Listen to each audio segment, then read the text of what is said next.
और यदि इन्होंने वैसे जेल से बाहर आना होता तो किसकी औकात है जो उनको जेल में बैठा दे।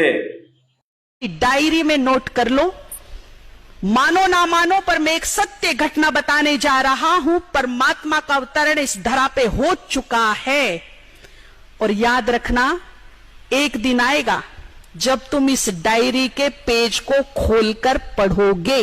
ये मेरी भविष्यवाणी है तुम्हारे लिए। इनसे बढ़ के कोई परम शक्ति नहीं दुनिया में, ब्रह्मांड में।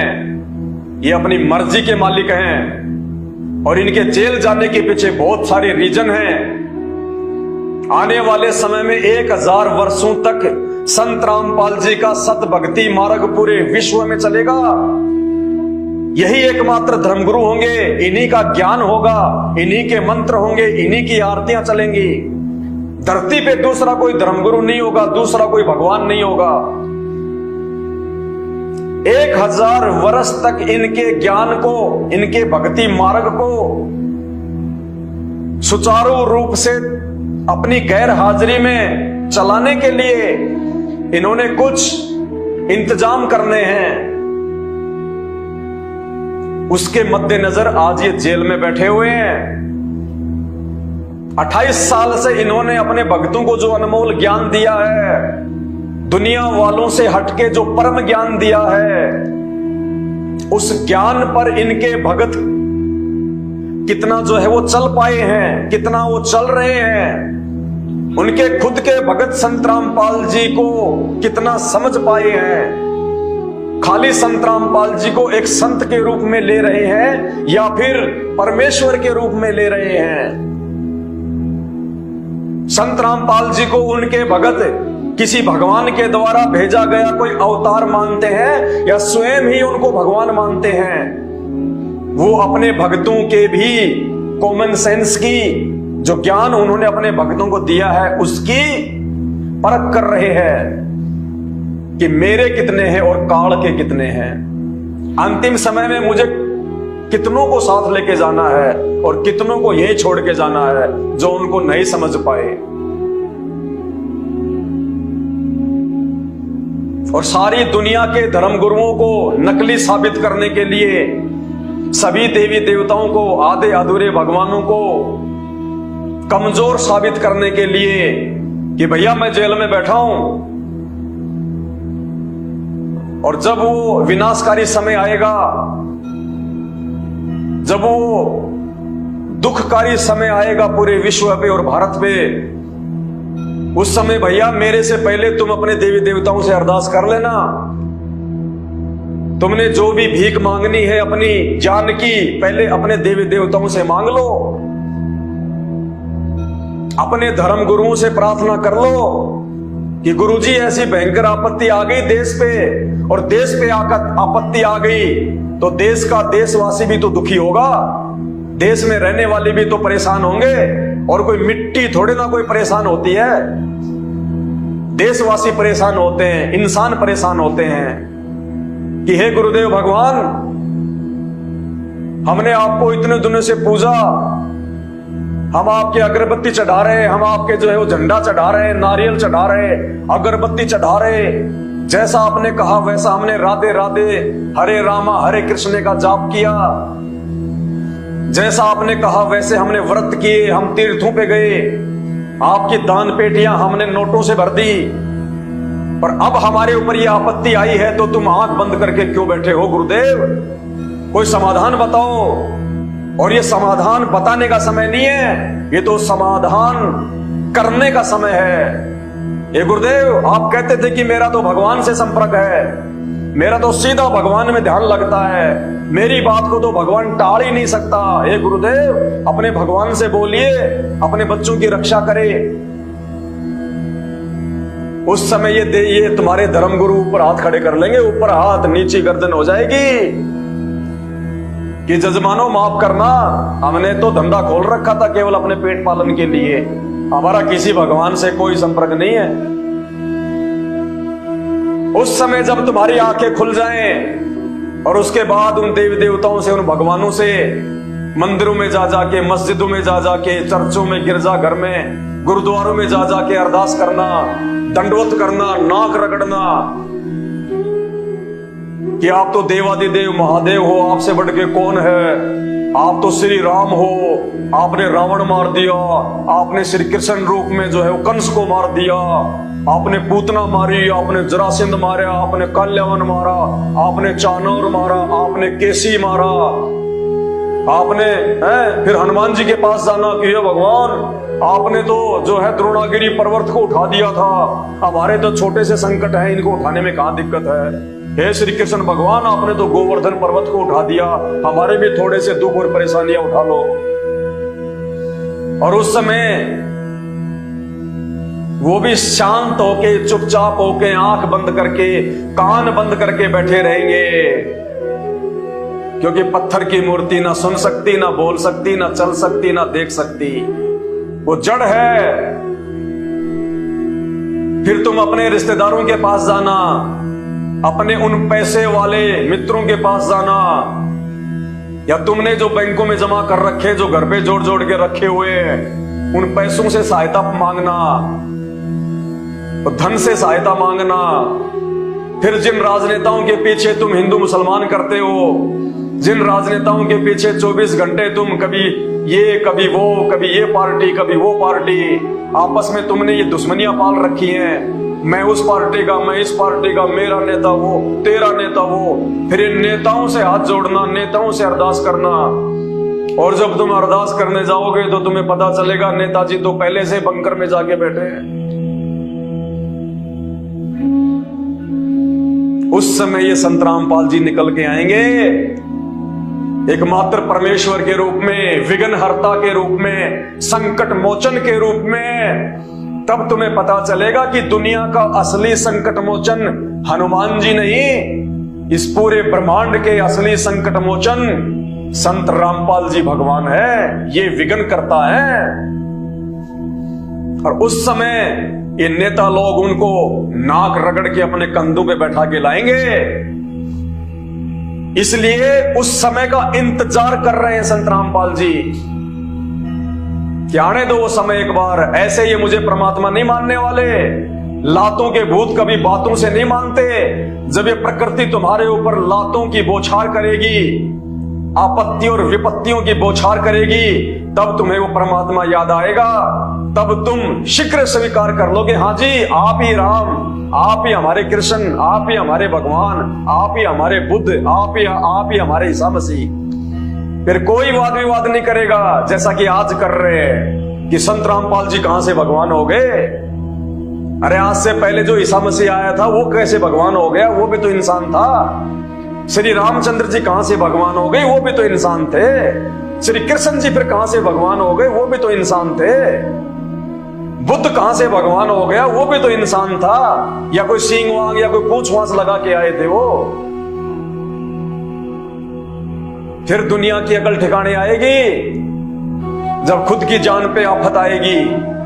उस समय ये भगवान जिनको तुम बंधनों में बंधा हुआ समझ रहे हो अपनी अज्ञानता के चलते, फिर तुम्हें पता चलेगा कि बंधन मुक्त कौन है और बंधन युक्त कौन है।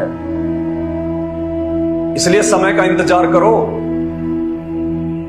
बाकी भगवान अपनी लीला करके जा चुके हैं, राम कृष्ण सब, और उनका निष्कर्ष भी निकल चुका है। उनका सामर्थ्य, उनकी समर्थता, उनकी कमजोरी, उनके कृत्य, उनके कुकृत्य सब सामने आ चुके हैं। अभी संत Rampal ji on the way हैं, अभी दुनिया छोड़ के गए नहीं है। इनकी जो हिस्ट्री लिखी जाएगी वो आज से पहले किसी देव महादेव की नहीं लिखी गई। ये पूर्ण परमेश्वर है। इन्हें आप अपनी तरह हार्ड मास का कोई पुतला मत समझ लेना। ये दिखाई जरूर दे रहे हैं आप और हमारी तरह, ये हार्ड मास का पुतला नहीं है। ये सह शरीर आए थे और सह शरीर जाएंगे। ये कबीर परमात्मा है। 650 साल पहले जो कबीर जी मगहर से सह शरीर गए थे, पीछे से जब उनकी बॉडी को देखा तो फूलों में तब्दील थी। नानक जी जब शरीर छोड़ा तो उनकी बॉडी फूलों में तब्दील हो चुकी थी, क्योंकि नानक जी भी उसी कबीर परमात्मा के रूप में थे। और ये संत रामपाल जी आज स्वयं कबीर परमात्मा है, ये किसी के रूप में नहीं है, खुद ब खुद धरती पे आके बैठा हुआ है। ये संत रामपाल जी ना ही तो श्री रामचंद्र जी की तरह जल में डूब के जल समाधि लेके दर्दनाक अकाल मौत मरेंगे, ना ही श्री कृष्ण जी की तरह पैर में जहरीला तीर लगने से दर्दनाक मौत मरेंगे, ना ही महात्मा बुद्ध की तरह जहरीला भोजन करने से पूरे शरीर में जहर फैलने से मरेंगे, और ना ही ईसा मसीह की तरह सूली पे लटक के हाथों में पैरों में छाती में कील ठुकवा के मरेंगे। ये सबका बाप है, सबका पिता है, मसीहों का मसीहा है, ये सच्चा वाहे गुरु है, आदि अनादि सत्य पुरुष है और धरती पे स्वयं प्रकट है।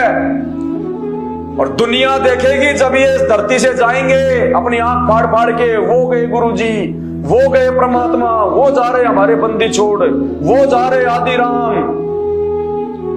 सह शरीर जाएंगे, सह शरीर, क्योंकि इनका शरीर आप और हमारी तरह हाड़ मांस का पुतला नहीं है, ये भगवान है। अंत में दुनिया को वो चमत्कार दिखा के जाएगा, जो लोग भक्ति के निकट भी नहीं है वो भी पैरों में पड़ जाएंगे। ये दुनिया ऐसे इनको भगवान नहीं मानने वाली, तो सबसे पहले तो प्रकृति की मार पड़ेगी भयंकर। आगामी 4 से 5 वर्षों में जब दुनिया को नानी याद आएगी ना, अभी दुनिया का दिमाग उनकी जो है वो गुद्दी में है, अभी दुनिया की बुद्धि उनकी गुद्दी में है। जब तक उनकी बुद्धि, उनका अभिमान, उनका अहंकार उनके ये घुटनों में नहीं आएगा, तब तक ये संत रामपाल जी को भगवान के रूप में नहीं मानने वाले।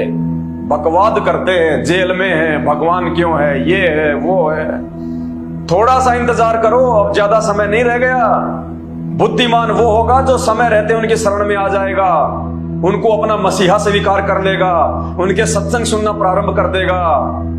वरना एक छोटा सा भूत प्रेत जब किसी में प्रवेश कर जाता है तो नानी याद दिला देता है। और आने वाले समय में इस प्रकृति का जो भयावह रौद्र रूप सबके सामने आने वाला है, नानी की नानी याद आएगी, छठी का दूध। और जो जितना लेट आएगा उसकी उतनी ही लेट सुनवाई होगी, ये भी कान खोल के सुन लेना। जो जितना लेट संत रामपाल जी के शरण में आएगा उसकी उतनी ही लेट सुनवाई होगी। तो ये बंधन युक्त नहीं है, ये बंधन मुक्त परमात्मा है। ये आपकी दृष्टि में, आपकी नजरों में ये जेल में बैठे हुए हैं, हमारी नजरों में ये सर्वत्र है, हर जगह है, पूरे ब्रह्मांडों का संचालन कर रहे हैं। अभी हमारी बात समझ में थोड़ी आएगी जब थोड़ा आपके प्रारब्ध, आपके पूर्व जन्मों के कुकर्मों की मार जब आप लोगों पे पड़ेगी, और उस समय जब आपके माता पिता, रिश्तेदार, भाई बंधु, पैसा, दौलत, संपत्ति, देवी देवता, धर्म गुरु जब आपसे हाथ पीछे कर लेंगे कि भैया हमारे बस की बात नहीं है तेरे संकट काटना, तो महापापी आदमी है, पता नहीं तूने कितने कुकर्म किए हैं। उस समय ये संत रामपाल जी काम आएंगे, क्योंकि असली संकट मोचन है, ये असली विघ्न करता है, ये मंगल करता है, ये दाता है। उस समय पता चलेगा कि कौन बंधन में है और कौन बंधनों से छुड़वाने के लिए, हमें जन्म और मृत्यु के बंधनों से छुड़वाने के लिए, 84 लाख योनियों के बंधनों से छुड़वाने के लिए धरती पे आए हुए हैं। तो त्रेता युग में जन्मे दशरथ पुत्र, सीता के भरतार, लक्ष्मण के भाई, हनुमान जी के भगवान श्री राम रावण युद्ध में अपने खुद के बंधन नहीं कटवा पाए, वो तो इतिहास बन चुका है, नकार नहीं सकता कोई।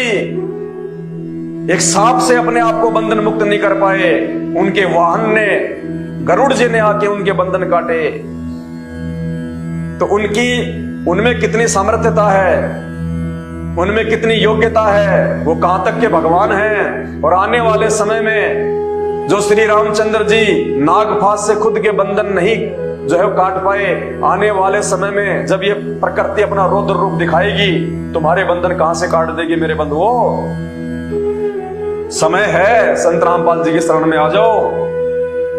बाद में रोने धोने पछतावे के अलावा, सिर पे हाथ पटक पटक के खून के आंसू रोने के अलावा कुछ भी शेष नहीं रहेगा। और जितने भी लोग जो गालियां निकालते हैं जो कमेंट्स में, चुन चुन के हिसाब देना पड़ेगा, चुन चुन के। मैं अरदास करता हूं मेरे गुरुदेव भगवान से कि परमेश्वर इनकी जीभ में कहीं कोई कैंसर ना हो जाए परमात्मा, क्योंकि इन मंद बुद्धियों को ये नहीं पता ये किस ये किस परम शक्ति के लिए, ये किस महापुरुष को गालियां दे रहे हैं, ये किस आदि पुरुष के लिए उल्टे सीधे और भद्दे कमेंट्स कर रहे हैं। मुझे डर है कि कहीं आप लोगों की जीभ में कैंसर ना हो जाए, क्योंकि ये परम संत है, और उस परम संत की अगर सौपन में भी किसी ने निंदा की है, उसको बहुत भयंकर सजा भोगनी पड़ी अपने जो है वो कर्मों की। तो मुझे दुख है इस बात का कि आप लोगों की जीभ में कहीं कैंसर ना हो जाए। साधु संतों के विषय में बहुत सोच समझ के मुख से एक एक शब्द निकालना पड़ता है, और ये कोई नकली साधु संत नहीं है, कोई नकली धर्मगुरु नहीं है, लोगों के दान पे जीवन यापन करने वाला ये कोई भिखारी नहीं है, ये पूरी दुनिया को भीख देने वाला दाता है। दाता एक राम, भिखारी सारी दुनिया। बहुत सोच समझ के निंदा करने से पहले आंख फाड़ के देख लेना, इनके सत्संग सुन लेना पहले। कहते तिनका कभू ना नींदिए जो पांव तले होए। एक तिनका, एक घास का तिनका कहते हैं, उसकी भी निंदा नहीं करनी चाहिए जो पैर के नीचे है। तिनका कभू ना नींदिए जो पांव तले होए, वो कब ऊठ आंखन में गिरे फिर पीड़ा गणेरी होए।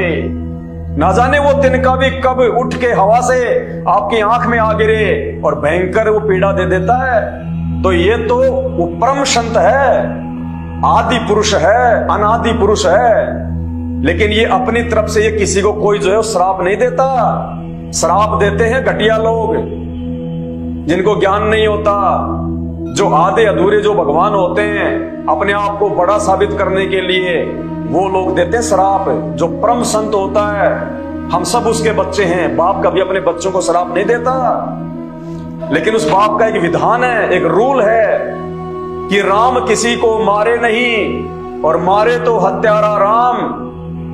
ये श्री रामचंद्र जी की तरह नहीं है जिन्हें राम रावण युद्ध में 18 करोड़ लोग मरवा दिए अपनी औरत के लिए। अरे भगवान थे, सर्वशक्तिशाली थे, सर्वशक्तिमान थे, सृष्टि के रचनहार थे, आदि पुरुष थे, तो अपनी औरत के लिए 18 करोड़ लोग क्यों मरवाए? खुद जाके लेके आते रावण से युद्ध करके, तब मानते कि हाँ ये पावरफुल है, ये भगवान है, ये परमात्मा है।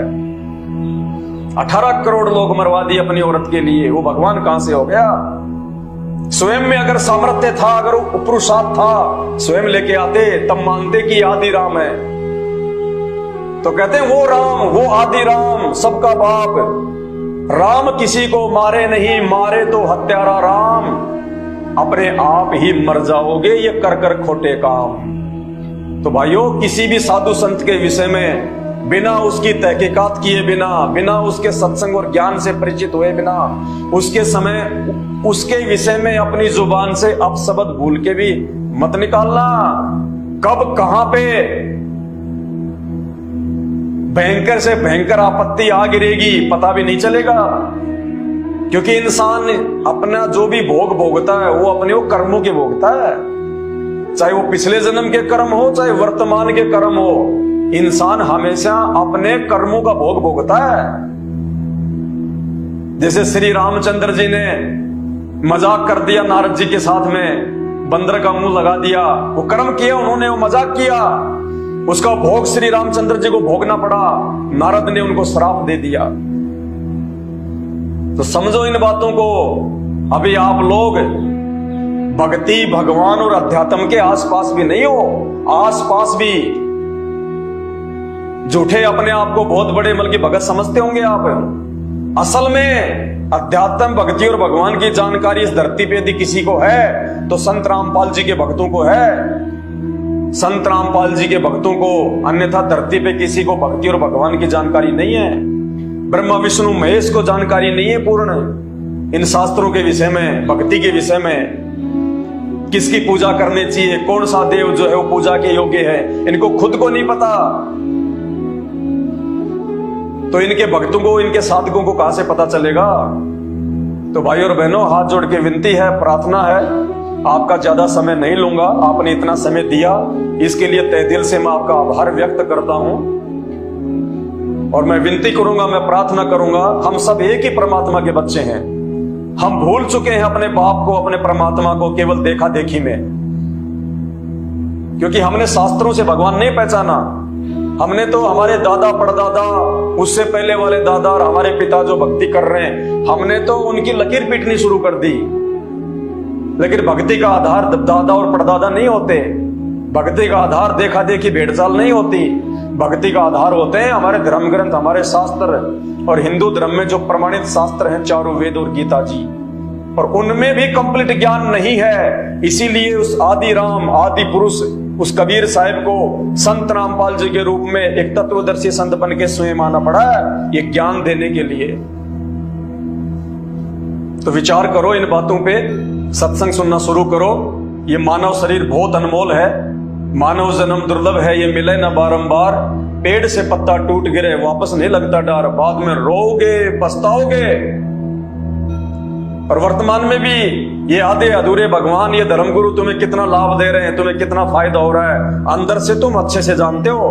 तुम्हारे अंदर जो है वो कितनी शांति है, या तुम कितने दुखी हो, तुम कितने परेशान हो, तुम्हें अच्छे से पता है इन बातों का।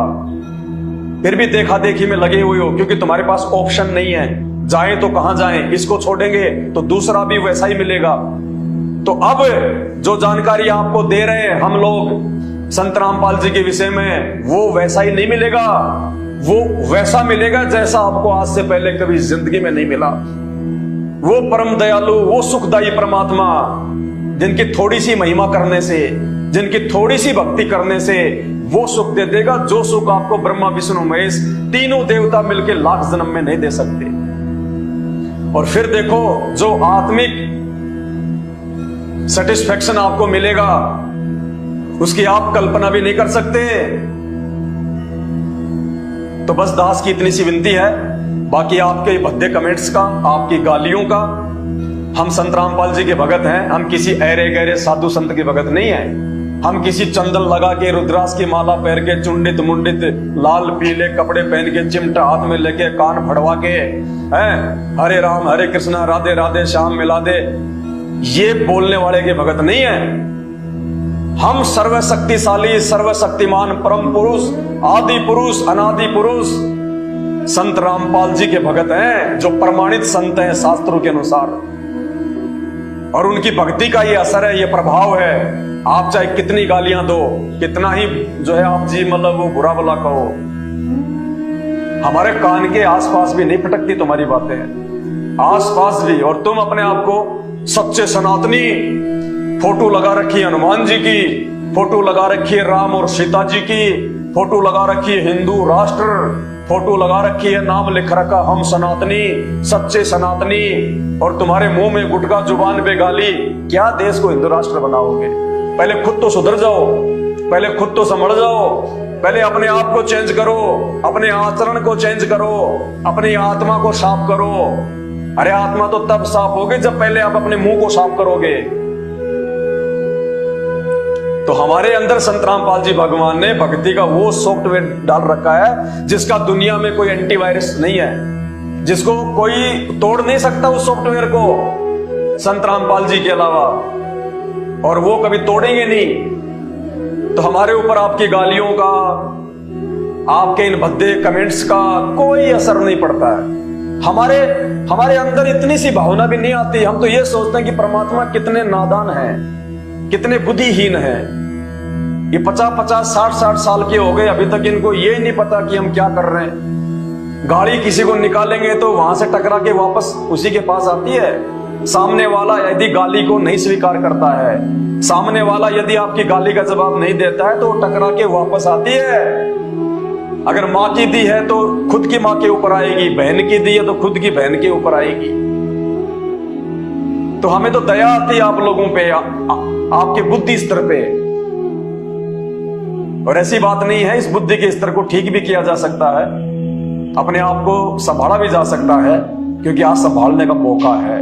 आज धरती पे परमात्मा स्वयं आए हुए हैं। सुधरो भाई। अरे हमें लाख गालियां निकाल लो, हमें कोई फर्क नहीं पड़ता। हमें गालियां निकाल के भी आप संत रामपाल जी के सत्संग सुनना शुरू कर दो, हम तो उसमें भी खुश हैं कि कम से कम हमारे भाई बहनों का जीवन तो जो है वो संवर जाएगा। देखो, अज्ञानता में, मूर्खता में, नासमझी में गालियां कोई भी निकाल सकता है, कोई बड़ी बात नहीं। लेकिन जो परिणाम है वो तो भोगने पड़ेंगे। यहां का विधान है, ये 3 लोक का विधान है, ब्रह्मा विष्णु महेश तक का विधान है। जो प्राणी जैसा कर्म करेगा वैसा भोग उसको भोगना पड़ेगा। तो जो गालियां आप निकाल रहे हो, और गरुड़ पुराण में उन गालियों की क्या सजा लिखी हुई है वो तो देखो, तुम्हें भोगना पड़ेगा। ये तो तुम्हारी अपनी गलती है, क्योंकि मानव शरीर प्राप्त करके, अनमोल जन्म प्राप्त करके, ये जीव परमात्मा ने भक्ति करने के लिए दी है, सत्य वचन भाषण करने के लिए दी है। और जो इस जीव से गालियां निकालेगा, जो इसका दुरुपयोग करेगा, परमात्मा कहते हैं अगले जन्म में वो बैल बनता है, बैल 84 लाख योनियों में जाएगा। फिर उसके मुंह में जुबान भी होगी, लेकिन वो बोल नहीं पाएगा कि मुझे भूख लग रही है, मुझे प्यास लग रही है, मेरे पेट में दर्द है, मेरे मेरे मेरे मेरे पैर में जो है वो कील चुभ गई, निकाल दो। वो बोल नहीं पाएगा, उसको भोगना पड़ेगा। क्यों? क्योंकि जब उसको परमेश्वर ने मानव जन्म में ये जीव दी थी, नाम रटने के लिए, नाम जपने के लिए, सच्चे तत्वदर्शी संत को पहचान के उसकी भक्ति करने के लिए, तुमने उसका दुरुपयोग किया। उल्टी उस परम संत को गालियां निकाली, उनके भक्तों को गालियां निकाली। उसका परिणाम, उसका दंड तो यमराज देगा ही देगा। अभी भी समय है, अगर बचा जाए तो बच लेना। ये संत रामपाल जी हैं जो यमराज के उस दंड को भी काट सकते हैं। कुछ नहीं है इनके लिए, सेकंडों का काम है। चाहे तुमने कितने ही बड़े से बड़े महापाप, महाकुकर्म और अपराध क्यों ना कर रखे हैं, इस जन्म में, चाहे किसी लाखों वर्ष वो पहले वाले वो जन्मों में, संत रामपाल जी यूं काट देंगे, यूं चुटकियों में। उनके पास वो भक्ति है, वो मंत्र है। तो अभी भी समय है, संत रामपाल जी के सत्संग सुनना शुरू करो, अपने मानव जीवन को सफल बनाओ, धन्य बनाओ, और अपने माता पिता को भी उनके सत्संग सुनाओ, अपने बच्चों को भी उनके वो सत्संग सुनाओ। यूट्यूब पे जाके आप जी सर्च करो सत्संग संत रामपाल जी महाराज, और विनती करूंगा आप जी उनकी सृष्टि रचना जरूर सुनना, क्योंकि जो सृष्टि रचना है वो सभी धर्मशास्त्रों को समझने की मास्टर की है। जब तक आपके पास में मास्टर की नहीं होगी, आप इन सदग्रंथों को, धर्म ग्रंथों को नहीं समझ पाएंगे। तो सबसे पहले यूट्यूब पे संत रामपाल जी के जब आप सत्संग सुने तो आप उनकी सृष्टि रचना को जरूर सुने। उम्मीद करता हूं भाई को समझ में आ गया होगा, उसके सवाल का जवाब उसको मिल गया होगा कि कौन बंधन युक्त है और कौन बंधन मुक्त है। बाकी समय बहुत ज्यादा हो गया है और आप लोगों का समय बहुत कीमती है।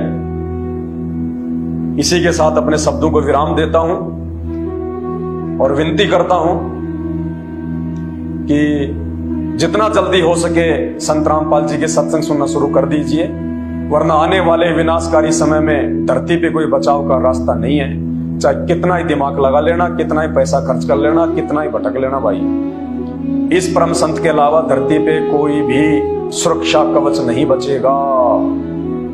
और उस समय फिर मजबूरन नाक रगड़ के आना पड़ेगा, लेकिन जितना लेट आओगे सुनवाई भी उतनी ही लेट होगी। बंदी छोड़ सदगुरु रामपाल जी भगवान की जय हो।